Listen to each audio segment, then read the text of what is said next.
Like at that point in time, it's very natural to feel like, you know what? It's not worth it. We'd all be better off if there were just no religions. I'm Yisrael Glick, originally from Melbourne, Australia. Now I live here in Crown Heights. I'm a rabbi and I teach, I do classroom teaching and I teach online. My name is Sofia and I go to Barnard College at Columbia University. My name is Zach Becker. I'm a senior at Columbia University. And today we'll be asking you some of Judaism's most pressing issues. Sounds good. So our first question for you today is, must society all share the same values? Whew. Must is a very strong word. And which values? Would it be nice if every society around the world valued human life and human dignity and thought it was a good idea not to steal and not to beat people up? I think we can all agree that would be really good. But there are other values also. Taste in food is a value, right? Different people value different kinds of foods. Taste in fashion is a value. Obviously, those are values that there's no reason why it would be better if, societies shared a particular variation more than another. When you go from the values that are really a moral issue, human life and dignity, not killing, not stealing, etc., until you get to taste in food and fashion, it's a continuous spectrum. And where exactly you draw the line between the values that it would be really good if everyone shared and then the values that there's no reason for everyone to share them, that is a question that is that's a question that becomes a lot more complex and a lot more nuanced. So I would say in answer to the question, must societies all share the same values? I think there are some values that it would be great if all societies shared them, and there are some values that it makes the world a more beautiful and colorful and dynamic place because of the fact that we don't share them all. So, is there something that then informs what you would consider universal values? Oh, good question. I would say that the more a value is a moral issue rather than just a matter of taste, I think really that's going to determine the extent to which it would be valuable, ideal, maybe even necessary to a degree for that to be a universal value for all of the world to be the best that it could be. That's a beautiful answer. On issues that are more issues of morality, do you think that the world would be a better place without religion and religious beliefs, or do you think that religious beliefs sort of help mold those moral values that are important? So that's a good question also. It sounds like it's sort of a utilitarian question, right? So do religious beliefs and values make a positive contribution to the world, or a net positive contribution? Do they add more than they take away, right? Do religious values add more to the world than they take away? Religious beliefs.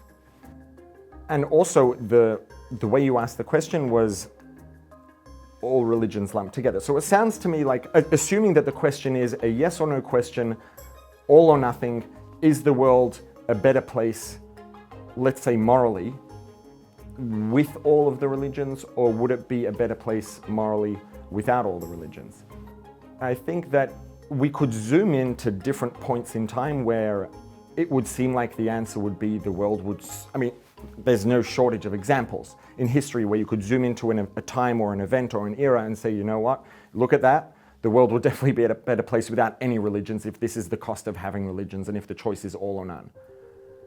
But when you zoom out and look at the bigger picture, and if, let me give a parallel example, maybe an equivalent. If you look at Chernobyl or Hiroshima, something like that, and you say, at that point in time, if you would ask anyone in the world while those events happened, would the world have been better off without any knowledge of nuclear energy and, any ability to work with this technology? Most likely everyone would have said yes. Now, if we can zoom out and imagine, let's say, a hypothetical reality 100 years down the road where the whole world, we figured out a way to make nuclear energy safe, stable, the whole world is running on nuclear energy, the whole world has more than enough energy, everyone in the world has clean water, more than enough food because of abundant energy, it's clean, the human population is by far net negative in terms of carbon, and the world, we're not contributing any carbon into the atmosphere, we're reducing, all the energy is clean, efficient, and as a result there's prosperity, there's health, there's well-being, everyone in the world has an incredible quality of life. If you would then look back and say, well, over, let's say, 150 years, 200 years of this technology, there were a couple of terrible events that happened. But if you look at the bigger picture in terms of what it's contributed, right, the temperature of the planet has stabilized. There's more than enough energy than anybody's ever going to need. Everything's abundant. Everything's stable. That's clearly a very, very big net positive. So I think the same thing is true with religions. There have been massive, terrible atrocities committed in the name of religions. And if you're looking at those zoomed in, it's like at that point in time, it's very natural to feel like, you know what? It's not worth it. We'd all be better off if there were just no religions. It's natural to feel like that when an event like that happens. But if we can step back and look at the bigger picture and appreciate the value of what the net positive, especially look at the direction we're moving in, where religions are over time have already become drastically less violent, and the atrocities committed in the name of religions have over hundreds of years become, close to zero relative to what they were for hundreds or thousands of years. At this point, mostly I think it's very clear that over time the net input of religions to the world, to humanity, to each of our experiences is definitely far net positive. I've always found religion to be important because I think it just gives everyone good values. Like, that's why maybe somebody doesn't necessarily believe in Hashem, but just having the Torah to follow is enough because they're just a better person for it. That's just my relationship with, Judaism right now. I think the truth is also a lot of the values that we'd all agree on as being very positive, and that, our societies broadly all agree on as being very positive, they're not necessarily exclusively religious values, and they're not values that are good because they're religious, but they are values that we reached because of religion, right? And religion, a lot of the things that, let's say just the value and dignity of every human being is not a exclusively religious value. A person cannot be religious and believe in that. But at the end of the day, if you look historically, it was religion that gave us that. And it's something that societies that absorbed that from religion, it then spread and became a universal value for everybody who's a part of the society, even who's not religious and doesn't believe in the religious underpinnings of the value. But the fact is, it was the existence of religion that brought those values to us. So the benefit and value of religion isn't just in the religious experience per se, but like you're saying, religion has so much to offer in terms of making us just morally better people. And it's got nothing to do with being religious per se, but a lot of those things were informed by religion. Do you think that people would reach a certain moral standard inherently to themselves without religion informing them? The real answer is we have no idea. There's no way to know, because we know what happened, we know where we've arrived, we know the extent to which and the way that religion influenced that. And if you want to ask a real proper question scientifically, whether we would have reached there or not, it's not a question of opinion, it's we have no idea. A person can estimate how likely it is, but who knows? To me, if you want to, the only real serious answer to that question is that we just have no idea. Who knows? Maybe yes, maybe no. Pretty controversial issue I've noticed when talking about Judaism or just Judaism on campus is this idea that Jews think that we're superior. And how should we think about that? Does being Jewish and being the chosen people make us superior in any way? I'm going to address the way you worded the question towards the end, right? Because the chosen people is a real thing. Like, we do believe that Jews are a chosen people. The question is, what does that mean?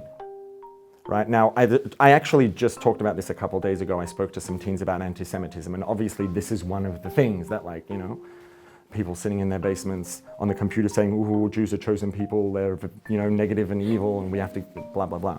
So this is one of the issues that it's the core of a lot of anti-Semitism, right?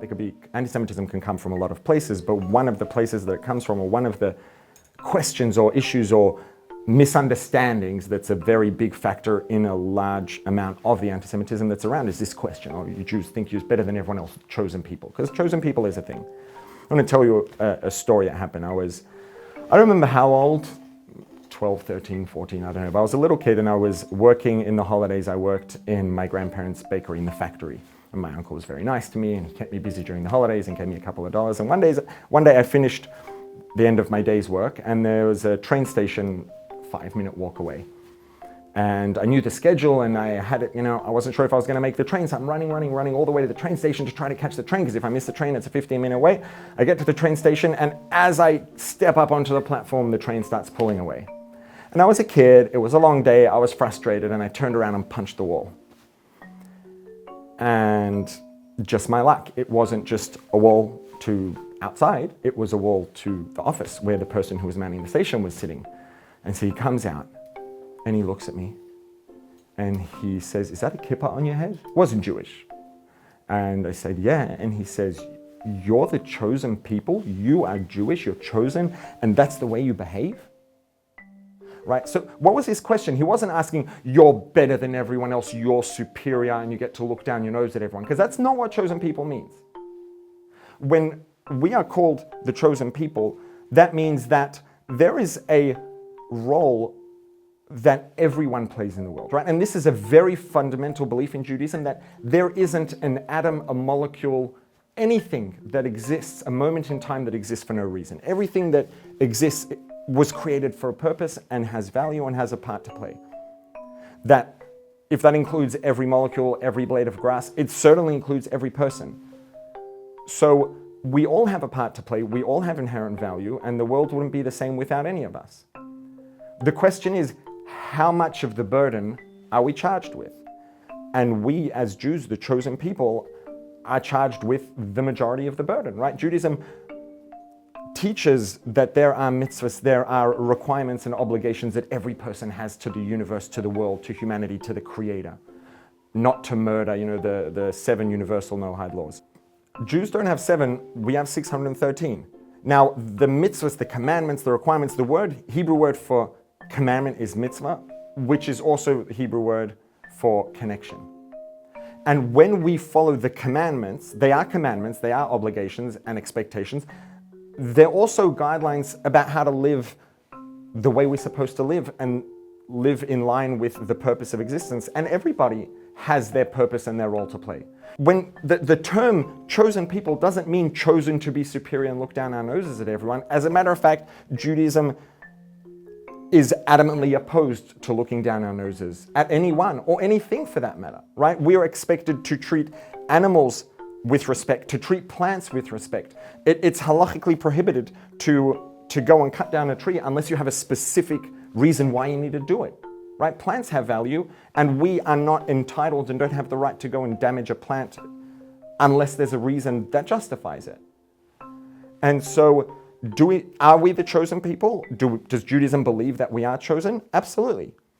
Is there something about that is a privilege and is something to be proud of? Absolutely, yeah. Judaism is adamantly opposed to walking around with our nose up in the air or looking down our nose at anybody. That's not a contradiction to appreciating that we have what is first and foremost an outsized responsibility and level of expectation.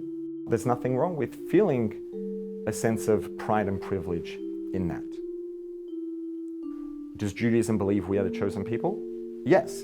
Does it believe, therefore, we are entitled to walk around and look down at anyone else? Absolutely not. We're chosen to be a shining light, to be examples, and to lead the way in making the world a better place. That's the first and foremost privilege and expectation. Speaking about Jewish values, do you think that all Jews think the same and share the same values, or do you think that there are some differences between individual Jews within the religion of Judaism? I'm going to be very Jewish. I'm going to start with a story. This story didn't actually happen, but it could have happened. So some guy was on a shipwreck. he lands up on an island. We'll skip all the drama, get to the point. He lands up on an island, deserted island by himself. And he's the only person there. He doesn't know if he's ever going to see anyone again. He's a Torah observant Jew. And he ends up being there for 10 years. So what does he do? A couple days he's, recovering, trying to find some food. Eventually he figures out how to eat and what to, gets all the basics taken care of. And then he's like, maybe I should build myself a place to live in when it's raining. So he builds himself a little hut out of bricks out of, branches and mud and all of that. And then it's like, well, I've got a house, but, I don't want to spend the whole day in my house, especially when I pray. I want to pray in a place that's special. So I'm going to build myself another little hut that's going to be a synagogue. So he gets building and he's working on that. Anyways, 10 years later, however it happened, he was burning some wood by a fire, and someone saw the smoke, and they come and they find him, and it's huge excitement celebration. There's one survivor from that shipwreck, and he's been living on this island for 10 years, and they come with the cameras and the whole crew, and it's all dramatic and exciting and nice and amazing. And they come there and they see there are 3 huts on the island. It's like one person, 3 huts. So they asked him after, they got over all the excitement and the drama, they said, so you're one person, what's the deal with the 3 huts? So he says, well, the first hut is my home. That's where I sleep and, stay during the day when the weather's really bad. And they're like, okay, 2 huts for one person. What's the second one? He says, well, prayer and connection to God, meditation is a very important part of my life. And it's so important to me that I want to have a special dedicated place for it. And I know that when I walk in there, this is what I do. And I pray there and I live in my house and my brain keeps them separate. And okay, got it. 3 huts for one person. You've got your home, you've got your synagogue. What's the third one? He says, the third hut, that's the synagogue I wouldn't be caught dead stepping into. Right? Everybody knows 2 Jews, 3 opinions. And the 2 Jews, 3 opinions idea is not just the way things are. It's not just a phenomenon that happens to be that way. It's something that we're brought up with and that we're educated with and raised with and inculcated with. Judaism is all about asking questions, challenging, figuring things out. And you walk into any yeshiva setting, anywhere that people are studying Torah Judaism, you'll see people arguing with raised voices, getting very worked up at each other. And you'll see people who are very good friends and they spend a lot of time together, they hang out, but when they're studying and when they're learning, they get so invested and they see things so differently that they might actually, go red in the face and be screaming at each other. And that's because they see things differently. Judaism's all about seeing things differently. Judaism's all about figuring things out. Judaism does put a very big emphasis on disagreeing respectfully and perhaps even more importantly, but they really go together, open-mindedly, right? And if we're disagreeing about something, if ultimately we both care about the truth, then we're gonna wanna hear each other out and bang our heads against each other to figure out who's right and not who's right and who's wrong, but what's the actual truth. And so first of all, asking and challenging is not just something that's allowed in Judaism. It's actually it's something that Judaism values and teaches and encourages. In that disagreement, is that disagreement to reach one truth and one end, or can there be multiple ends reached through disagreement that are both valid and accurate? Oh, that's a good one. So,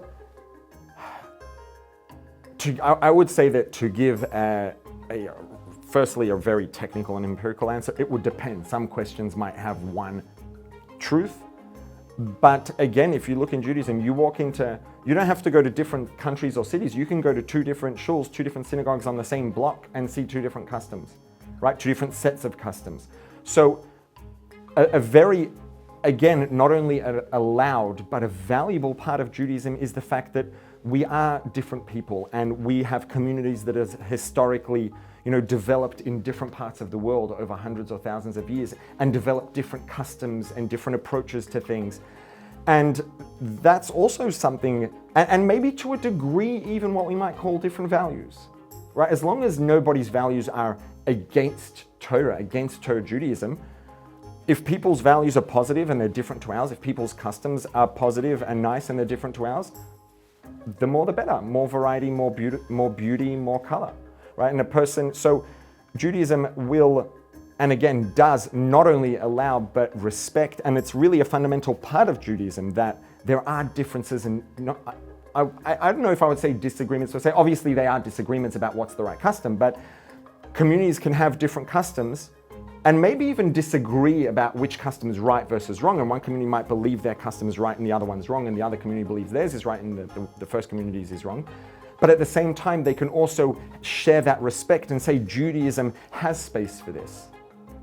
With, to a degree, Judaism has space for the fact that what your community does would be wrong for me because I'm not in your community and that's not my custom. And for you to do what my community does wouldn't be right because you're part of that community and that's your custom. So for my community, this is right and that's wrong, and for your community, that's right and this is wrong. And we all agree on the fact that that's the way it is because Judaism does have space for a lot of variety. So Judaism, we're not all supposed to be robots, look the same, do the same thing, right? If we were all supposed to do, and this is really what it boils down to, if we were all supposed to do the same thing and think the same, God would have created one person, and that one person would have lived forever, and then the correct way of thinking and behaving would have happened, unless the person didn't comply, and then they would be replaced with someone else. But we're not, right? There are billions of people and millions of Jews all alive at the same time because each of us is bringing something that we necessarily need to be here to contribute. Now, some of that is personality, some of it is behavior, some of it is gifts, and some of it is views and perspectives. Thank you for taking the time. It was very nice to meet you. Thank you so much for answering all of our questions. Thank you so much. Thank you for making the time, and thank you for asking. And don't stop asking. If you have questions, ask them. And if the answer that you got doesn't work, keep asking. Maybe it was the wrong answer, and someone else will give you the right answer. Maybe it was the right answer, but it just was spoken by someone who thinks a little differently to you and it didn't quite sit well. And keep asking and hopefully at some point you'll get someone you'll ask the right person who'll give you the answer in a way that speaks to you, to your personality, to your soul, and it'll resonate. And asking is a fundamental part of Judaism. Don't stop asking. Thank you so much for watching. Hope you subscribe to our channel.